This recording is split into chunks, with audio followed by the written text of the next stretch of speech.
I want to give a major shout out to everybody for watching this channel right now. For those of you that are new to this channel goes by the name of Coop Down, and I'm going to be doing my best to make this one of the best NFL channels out. So it would mean a lot to me right now if you guys could subscribe and hit that noti bell, because I'm going to be bringing you guys content non-stop. Now that that's out of the way, we have to talk about the Tennessee Titans releasing Julio Jones. Now, the Titans releasing Julio may come as a surprise to some people given the name that Julio Jones has. But if you've been paying close attention to Julio Jones at all over the past few seasons, then this would be absolutely no surprise. As somebody that owned Ryan Tannehill in fantasy and watched a ton of Tennessee Titans games, it was very apparent that Julio Jones was not what he used to be. That being said, I can't be mad at the Tennessee Titans for going in and getting Julio Jones. This team gave up a second-round pick and a fourth-round pick to get Jones last year, but of course, like I said, the trade just didn't work out. 31 catches and 434 yards with 1 touchdown would be a career low for Julio. To make matters worse, Julio had what I would call an injury-riddled campaign with the Tennessee Titans.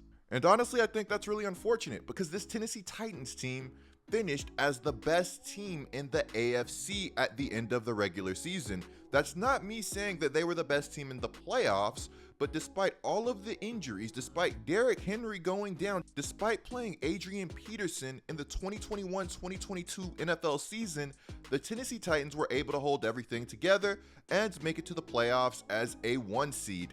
In the playoffs, the Titans would lose to the Bengals, but of course I think there's no shame losing to the Bengals, especially considering everything that went down. Do I think this season could have ended on a better note for the Tennessee Titans? Of course.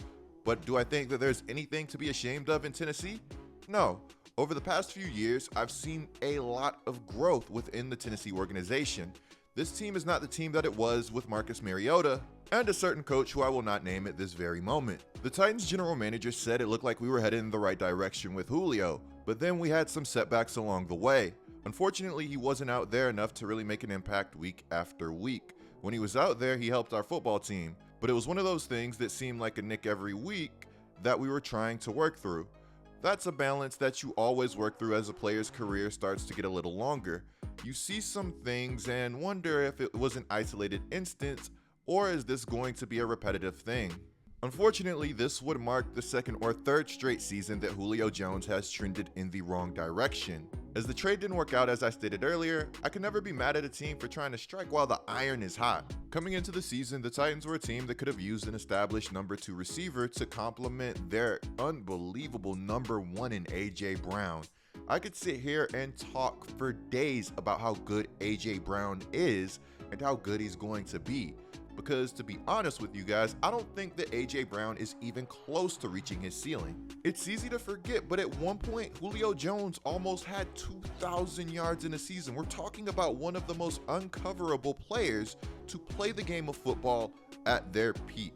And of course, I emphasize at their peak.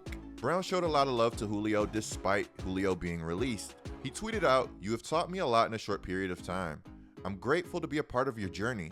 You're the reason why I started to begin to play this game. A Hall of Fame receiver is what you are, and I strive to be one day.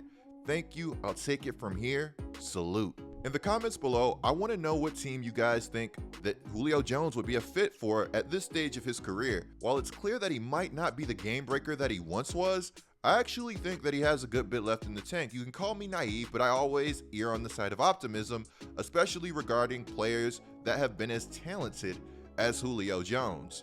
If Julio Jones just ends up being a possession receiver for his next team, then I really think it would be tough to be mad. But here's the thing, even if Julio was able to turn himself into a viable possession receiver, what's that price tag going to look like?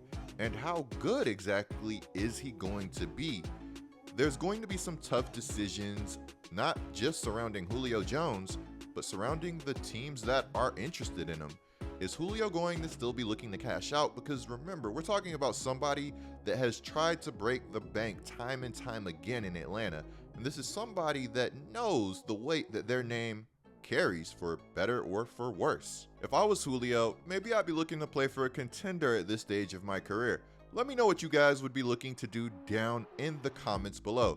If there are any Tennessee Titans fans that follow me, let me know how you guys feel about this whole Julio Jones situation and how you feel about his era in Tennessee.